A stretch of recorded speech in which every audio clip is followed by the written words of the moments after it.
Hey, it's Craig. I just wanted to let you know that you can listen to Canadian History X early and ad-free on Amazon Music, included with Prime.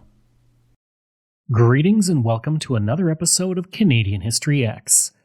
If you like, you can support the podcast for as little as $3 a month. Just go to patreon.com/CanadaEHX.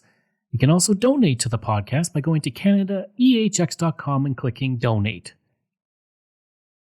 On that note, I'd like to say thank you to my newest patron, Joanna Parker. Thank you for becoming a patron. And if you do become a patron or you donate, you'll be thanked on the air and throughout my social media.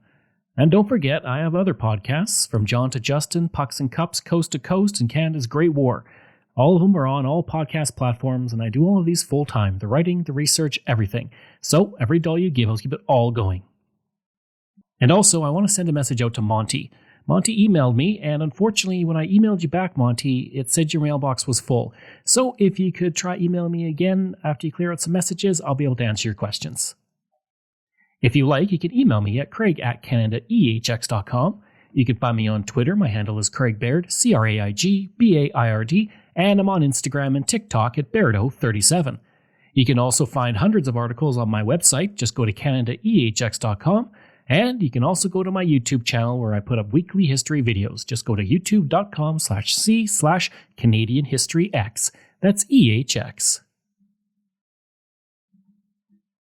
There was a time when millions of bison roamed through the area that would eventually be Taber. Following those bison were the indigenous, specifically the Blackfoot, who hunted the animals that were a critical part of their culture and survival. Other indigenous groups that were found in the area included the Sarcee, the Athabascan people, as well as the Stony Nakota or Rocky Mountain Sioux. Many archaeological discoveries have been made in the Taber area, including extinct bison, indigenous artifacts, and one that made nationwide news in 1961, but I'll get to that later. In 1877, the land that Taber occupies would become part of the territory covered by Treaty 7. For years, Taber was known simply as Tank Number 77, as it was the spot used by the railway to fill its locomotives with water to cool them on their journeys through the country. There were homesteaders in the area, but no real community settlement. What would be Taber began to appear in 1903, when Mormon settlers from the United States decided to establish a hamlet at the Tank. Slowly, this little community would grow, and in 1907, a post office was established, and a name was needed. The Canadian Pacific Railway named the hamlet Taber. As for why the name came about, there are two theories. The first is it was named for Mount Tabor in the Holy Land. Another origin of the name comes from the first part of the word tabernacle. This origin is likely, as the next station down the line was called Elcan, which is knackle spelled backwards. Those two together creates tabernacle. In 1912, construction began on the Canadian Bank of Commerce building in Taber, which was built in a similar style to 8 other banks built by the company in Alberta around the same time. The first bank in Taber was the Eastern Township Bank in 1906, and that would be amalgamated into the Canadian Bank of Commerce in 1912. While it is no longer used as a bank, that building still stands to this day, and it's one of the most beautiful brick buildings found in the community. In 1989, the building was designated a provincial heritage resource. In 1917, Taber would donate land to the government of Alberta in order to construct a courthouse. J.B. Allen, the provincial architect, would drop the initial plans, but those be revised before construction began. In 1918, work began to build the courthouse, and Taber was the first sub-jurisdiction in the province to get a courthouse. After the courthouse was built, it would operate as a sub-judicial district until 1936. After that, the courthouse was still used as a district court. In 1953, the town of Taber acquired the courthouse for use as a town hall. It also served as the location for provincial departments, a community group meeting place, and even the school district offices.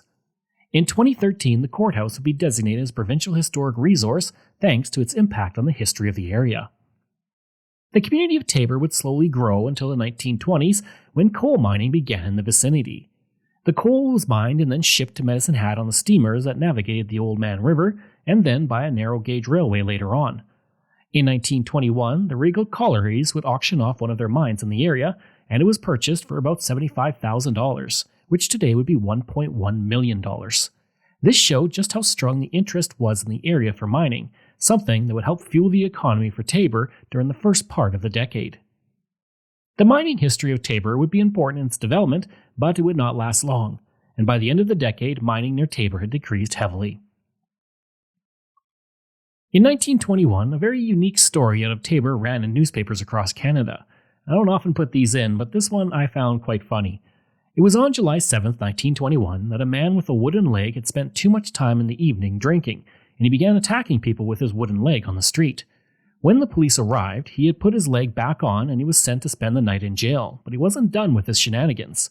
Determined to get out of his cell, he began to smash the furniture in it with his wooden leg as his cell companion stayed out of the way to prevent from getting hurt. The one-legged man then made wedges from the pieces of wood and drove them between the door and the wall in an attempt to make the door open, but he was unable to. He then smashed a hole in the wall and began shoving boards of wood through onto the man in the other cell who was sleeping at the time. Eventually, the man's wooden leg was smashed to pieces, and the police had to stand guard all night and had to use a metal bar to pry the door open the next day due to the wooden wedges the man had put in the door. The man would be charged with drunkenness, resisting an officer, and damaging property. The damage was put at $10 or $150 today, and 100 board feet of lumber was needed to repair all the damages. On July 10, 1928, Taber would unveil its memorial to the soldiers who died from the community in the First World War. In the area, 1,500 men answered the call of joining the war effort and signed up, with 25 never returning home from the trenches. The memorial, which stands to this day, was sculpted in Italy and shipped out to Taber once it was finished. At the base of the memorial stands captured German guns that were given to Taber District for its work in raising funds for the war effort. The total cost of the memorial was $25,000 or $392,000 today. On hand for the unveiling was Senator W.A. Buchanan, as well as Simon Cook, the son of W.R. Cook, who died in the First World War and was listed on the memorial. After mining dropped off, there was a worry that the community would fade, but thankfully, the immense irrigation projects in the area would bring new life to Taber and would help to initiate a whole new growth for the economy. The Taber-Barnwell Irrigation District would provide 14 tons of beets per acre by the mid-1930s, but more on the sugar beet industry later. There was also a thriving farming industry thanks to that corn and sugar beets, many livestock operations, and more. The honey industry was also large in the area, and the Taber Creamery provided extra employment during the Great Depression when times were tough. In 1936, the community would make news with the slogan of self-help and its ability to be one of the most prosperous communities in Western Canada during a time when many were struggling to survive. During the Great Depression, the community redoubled its efforts to make the farmers of the district self-sustaining. This began with developing the sugar beet industry.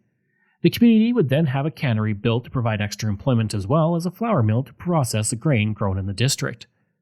The cannery was able to produce 130 carloads of canned products for the prairie market by the mid-1930s. Canning crops were grown on 1,100 acres in the area, with another 400 acres devoted to seed peas.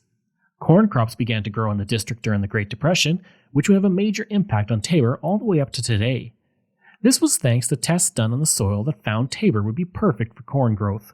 The process for growing corn in the area actually begins with Mr. Sundell, who started the crop on his property in 1934. By 1935, he was shipping 47.5 bushels of corn to the United States. By the following year, 29 Taber farmers were growing corn to take advantage of this new market. I'd like to take a break away from the episode for a second to talk about ExploreNet. I spent most of my life living in rural areas in Canada, and I remember the days of dial-up internet and spotty high-speed service. For the past 3 years, I have been a customer of ExploreNet, and I can honestly say that it is the best rural internet I have ever had.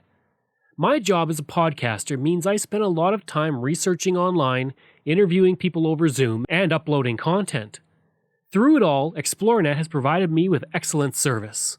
When I'm not working, I enjoy streaming content on several streaming platforms, and even doing some online gaming with a friend in Ontario. ExploreNet allows me to do all of that with ease.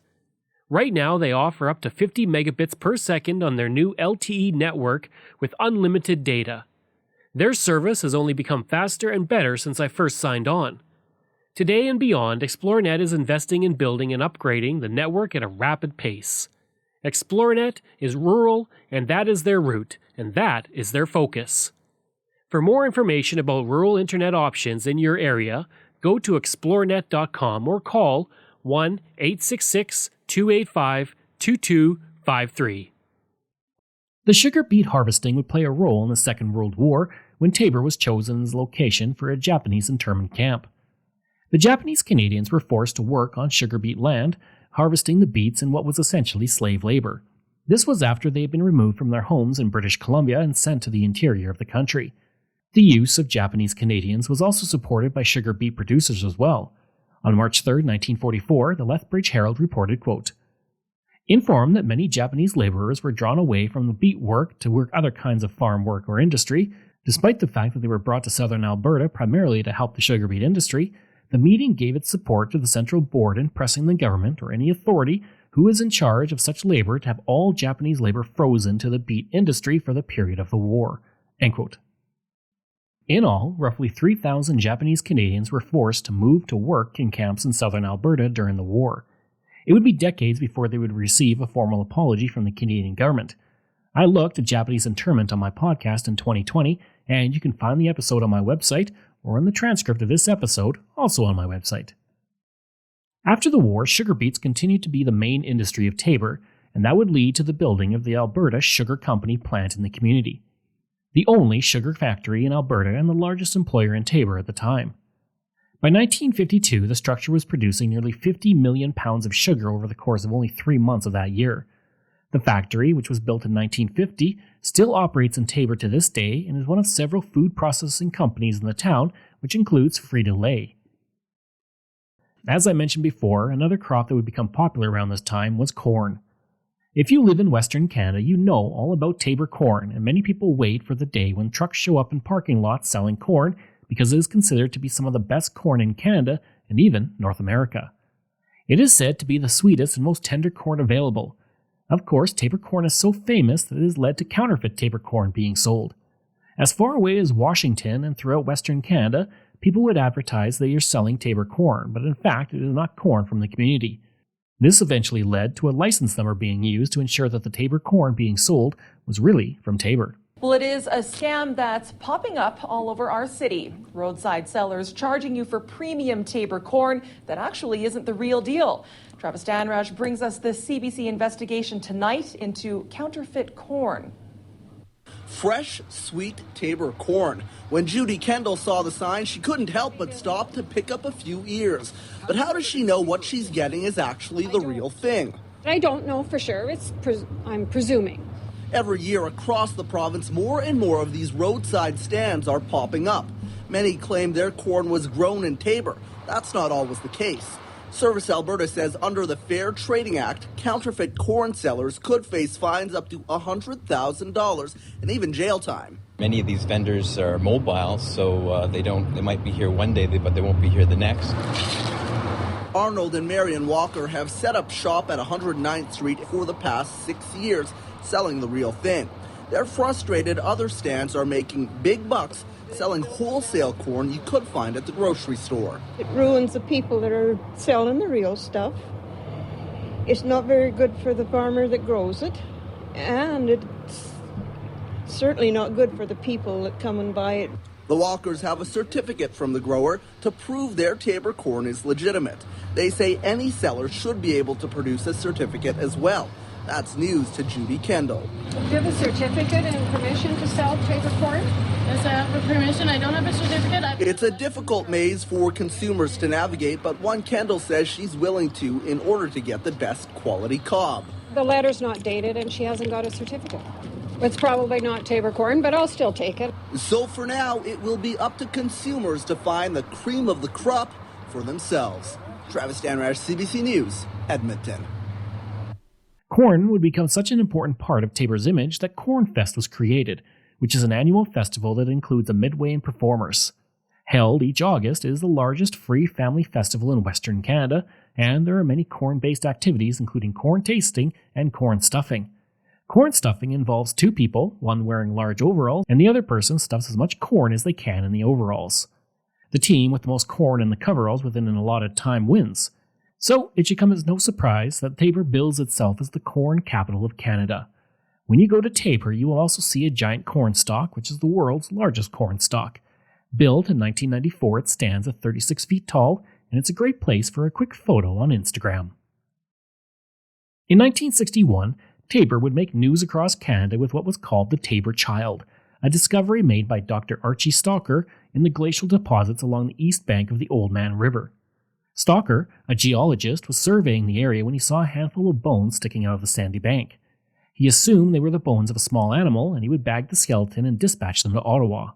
In Ottawa, Wayne Langston recognized that it was a skull and parts of a shoulder of a 9-month-old child, and the bones were aged between 20,000 to 40,000 years ago, far beyond anything found in the Western Hemisphere before. The discovery would touch off a controversy that would last for decades. Many questioned how a body could have turned up from so long ago, considering it was believed at the time humans only arrived in North America around 12,000 years ago.